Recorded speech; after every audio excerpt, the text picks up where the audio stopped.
കുറേ പേര് വരുന്നുണ്ട്.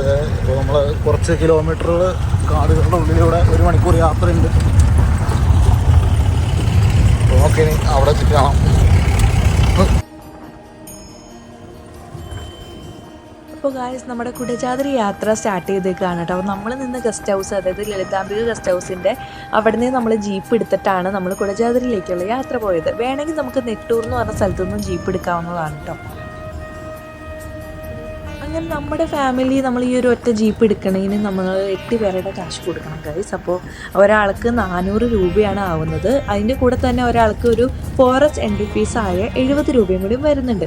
അപ്പോൾ നമ്മൾ ഈ ഒറ്റ ജീപ്പ് എടുക്കുമ്പോൾ 400 × 8 പേരുടെ കാശാകുമ്പോൾ ഏകദേശം ഒരു 3200 രൂപയാണ് നമ്മൾ ഈ ഒരു ഒറ്റ ജീപ്പിന് കൊടുക്കേണ്ടത്. പിന്നെ 70 രൂപ ഫോറസ്റ്റ് എൻട്രി ഫീസ്.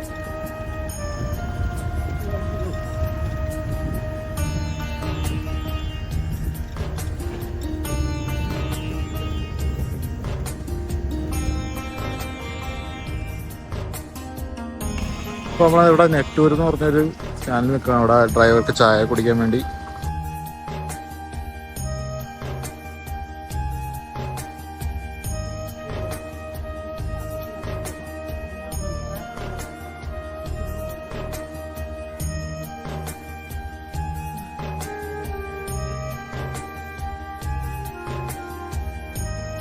അങ്ങനെ നമ്മൾ നെട്ടൂരിൽ നിന്ന് നമ്മളെ യാത്ര വീണ്ടും ആരംഭിച്ചു ഗൈസ്. അപ്പോൾ നമ്മൾ ജീപ്പിൽ കയറി നല്ല രീതിയിൽ ട്രക്കിംഗ് എക്സ്പീരിയൻസും കിട്ടുന്നുണ്ടായിരുന്നു. അപ്പോൾ നല്ല രീതിയിൽ പിടിച്ചിരുന്നില്ലെങ്കിൽ നമ്മൾ തലയൊക്കെ പോയി ഇരിക്കാനുള്ള നല്ല ചാൻസ് ഉണ്ട്. നല്ലോണം പൊടിയും പറക്കുന്നുണ്ടായിരുന്നു കേട്ടോ. അതുകൊണ്ട് തന്നെ ഡ്രൈവർ ചേട്ടൻ മുഖമൊക്കെ ഫുള്ള് മൂടിയിട്ടാണ് വണ്ടിയൊക്കെ ഓടിച്ചുകൊണ്ടിരുന്നത്. അപ്പോൾ അതിൻ്റെ കൂടെ നമ്മൾ ഫോറസ്റ്റ് ഫീ കൊടുക്കാനായിട്ട് ഒരു സ്ഥലത്ത് നിർത്തിയിട്ടുണ്ടായിരുന്നു. പിന്നെ അതിൻ്റെ കൂടെ നമ്മുടെ ക്യാമറയൊക്കെ കയ്യിലുണ്ടെങ്കിൽ നമ്മൾ അതിൻ്റെ കാശും കൊടുക്കണം, ലെൻസിന് വേറെ കാശ്, അങ്ങനെ നമ്മൾ അതും പേ ചെയ്യണം ഗായ്സ്. അത് ഞങ്ങൾ ഇവിടെ വന്നിട്ടാണ് അറിഞ്ഞത്. അങ്ങനെ നല്ല രീതിയിൽ ട്രെക്കിംഗ് എക്സ്പീരിയൻസ് ചെയ്തുകൊണ്ടിരിക്കുകയായിരുന്നു അത്.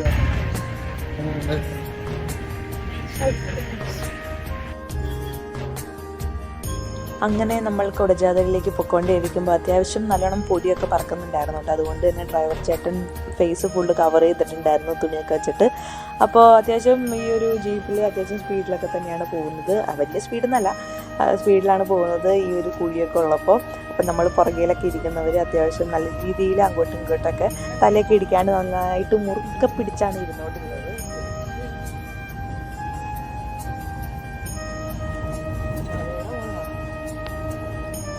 അങ്ങനെ നമ്മൾ കുറച്ചങ്ങോട്ട് പോയി തുടങ്ങിയപ്പോഴത്തേക്കും നമുക്ക് കുറച്ച് ഇങ്ങനെ നല്ല നല്ല സീനറീസൊക്കെ കാണാൻ വേണ്ടിയിട്ട് തുടങ്ങി. നല്ല അടിപൊളിയായിട്ടുള്ള വ്യൂ ഒക്കെ കാണാൻ വേണ്ടിയിട്ട് തുടങ്ങിയിട്ട്. അപ്പോൾ അങ്ങനെ കുറച്ച് ടോപ്പിലും കൂടി എത്തുമ്പോഴത്തേക്കും നമുക്ക് അടിപൊളി വ്യൂ ആണ് കാണാൻ പറ്റിയത്.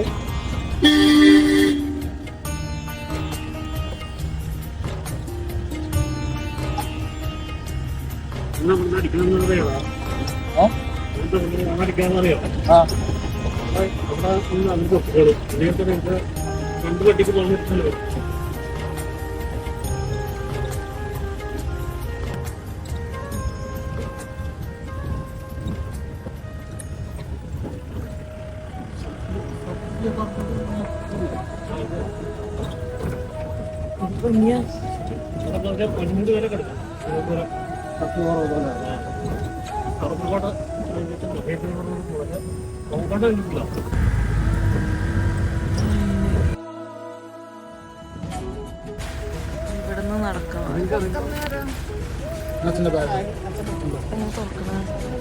ഇതെങ്ങനെ തുറക്കണം? അങ്ങനെ നമ്മുടെ ജീപ്പിൽ നിന്ന് ഇറങ്ങിയിട്ടോ. അപ്പോൾ നമ്മുടെ ജീപ്പ് ഇവിടെ വെയിറ്റ് ചെയ്യും നമ്മൾ തിരിച്ച് വരണ വരെ. അപ്പോൾ ഏകദേശം ഇവിടെ നിന്ന് ഒരു 1.5 കിലോമീറ്റർ നമുക്ക് മുകളിലേക്ക് നടക്കാനുണ്ട്. അപ്പോൾ നമ്മൾ ഇവിടെ ഇറങ്ങിക്കഴിയുമ്പോൾ നേരെ ചെല്ലുന്നത് ഇവിടെ ഒരു അമ്പലമുണ്ട് കേട്ടോ. ഈ ഒരു അമ്പലത്തിലാണ് ശ്രീദേവി മുഖാസുരനെ മർദ്ദിച്ച് തൃശ്ശൂലുള്ളത്. ഏകദേശം 2500 വർഷത്തെ പഴക്കമുണ്ടെന്നാണ് പറയുന്നത്. 32 അടി ഉയരത്തിലാണ് തൃശ്ശൂലുള്ളത്. ഞങ്ങൾ ഈ ഒരു അമ്പലത്തിൽ തൊഴുതിട്ടാണ് ബാക്കി യാത്ര തുടങ്ങിയത്.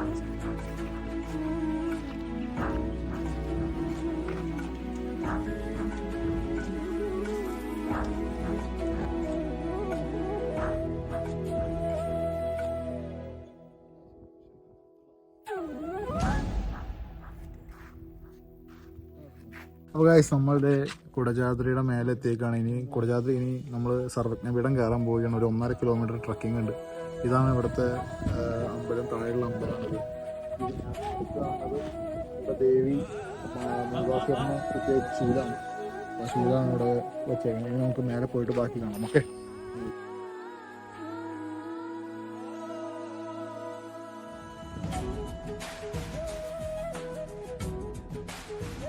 അങ്ങനെ വീണ്ടും ഒരു ട്രെക്കിംഗ് യാത്ര തുടങ്ങിയിരിക്കുകയാണ്. അപ്പോൾ ഞങ്ങൾ 5 പേരും കൂടിയും ട്രെക്കിംഗ് ചെയ്യാൻ വേണ്ടിയിട്ട് ഏകദേശം ഒരു 1.5 കിലോമീറ്റർ നടക്കണം ഗായ്സ്. ഇങ്ങനെ മലകൾ കയറി നടക്കണമായിരുന്നു.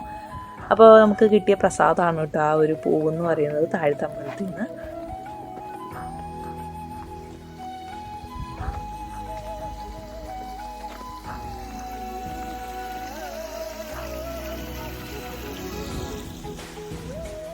ആണോ?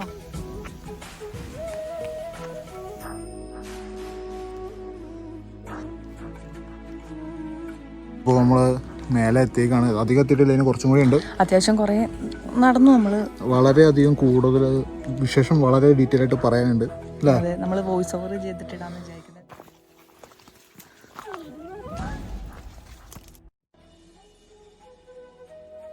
അങ്ങനെ നമ്മൾ മലയൊക്കെ കയറി നടന്ന് ദേ സർവജ്ഞ പീഠം എത്തിയിരിക്കുകയാണ് കേട്ടോ. അപ്പോൾ അവിടെ ചെന്നിട്ട് നമ്മൾ ദേ കുറച്ച് നേരം തൊഴുത് പ്രാർത്ഥിച്ചിട്ട് അവിടെ കുറച്ച് നേരം സ്പെൻഡ് ചെയ്തിട്ടാണ് തിരിച്ച് നമ്മൾ മല ഇറങ്ങിയത്.